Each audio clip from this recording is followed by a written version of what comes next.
Good morning. Ngasi runes ki reading haipeta ying minara se ko runes ki reading se group 1 group 2 ena khai do se ko hadi group 1 dana karamba symbol no aduga group 2 dana karamba symbol la ke haipa do haipa yeng ase ko ado sida aina lokso ko to riba symbol se ani ka othoy ko hadi kano group 1 consider antraga group 2 consider haipeta ying minara se ko aham bagi symbol ko aham bagi symbol se sila ko group 1 gi na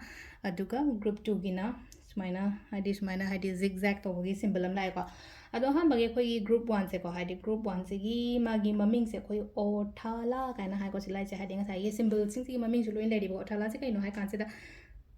अइमोन दा हाइतार अहन मन चानबी बा नत्रगा Heidi अहन मन की pot कुंबगा फंगजाब दो हाइतार से लेनो को अहन जिना Heidi कोई गी इमा बाबा इनेबो इकुबो और अमा हेता लेनो को हाइडी मोइ सिंग कइनो मसना पिबिरक पनी खंगदे कइनो मा हाइतार आइगी दमक ता पोट अमा पिबिरक पनी खंगदे को अहन गी खुदांग दगी हाइडी पोट कुंबला ओखलो हाइना पिबो दो हाइतार को